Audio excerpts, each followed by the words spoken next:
This is my final part and part three of the DCIM capstone project. Um, at this point now, I think I want to talk more about, in a sense, the solution, not a definitive solution, but some stuff that you can do or some stuff that you can think about when you want to actually do the stuff you want to do. So I think the solution to everything right now, the simple solution is to just do the stuff that you want to do. Just do it, which is a lot easier said than done, especially when it comes to stuff that is more outgoing, especially for those who are a little more introverted. But even one little step, one tiny little step, is enough because it'll actually get you going. And I think mostly, especially, I'm going to talk about in content creation, I guess. For a lot of people, I think everyone at some point has had a dream to be some type of content creator and talk to a camera or go out and do little adventure things and just upload them and basically just become famous off of it. But a lot of people are scared to do that because they're way too introverted. And like I said, I think in the other part two, is a lot of people are scared to be perceived in a way that they don't like. And that's fine, but you just need to not care about what other people think because overall they're just people behind a screen and then people you'll also never meet probably ever. But yeah, you need to, one quote here I like is, you don't need to consume inspiration, you can be the inspiration. So yeah, become the person that you want to become and inspire yourself, basically.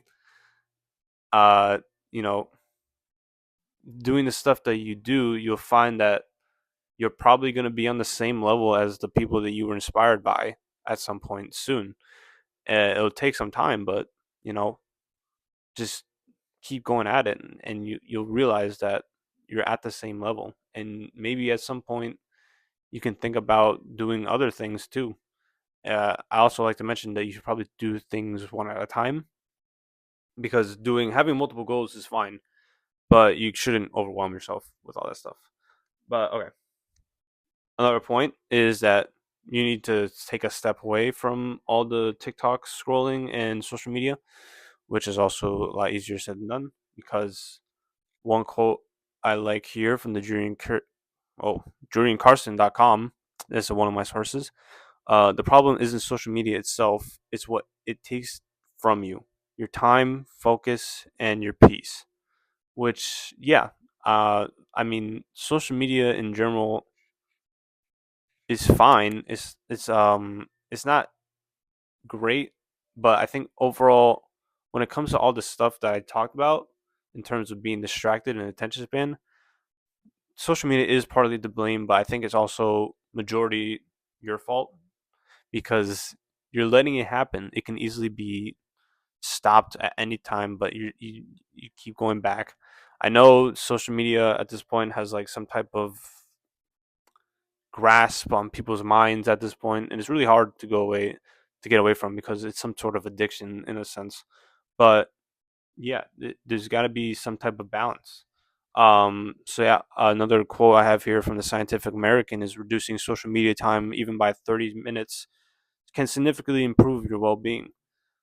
Yeah, just making sure that you're not picking up your phone every 2 seconds when you're bored, just to look at TikTok, and also not opening TikTok as soon as you close it, because I know I've done that a lot of times, and it gets a little worrying. Um, but yeah, I think so. I think the takeaway here for me, and one quote I would like to use for my takeaway is that when every moment is content, life starts to feel like performance, and that's from the bsw.health.com. So yeah, once you actually do what you want to do, you realize you don't need social media or TikTok or Instagram Reels anymore for that instant gratification that you usually get because you're too occupied doing what you actually want to do. So yeah, this is my DCIM capstone project concluded. I hope that it was insightful in some way because I think this is a topic that everyone should know about or learn about, because I think some people don't even realize that this is happening to them, and it's good to have some type of wake up call. But you know, I think the overall message is go do what you want to do, because at some point, university is going to be over, and you're going to have to go for a real life job, and then you're not going to have time to do the actual stuff you want to do, and then you're going to regret it, and then all that stuff. But yeah, just do stuff you want to do. Yeah, that's it. That's my DCIM capstone thing concluded.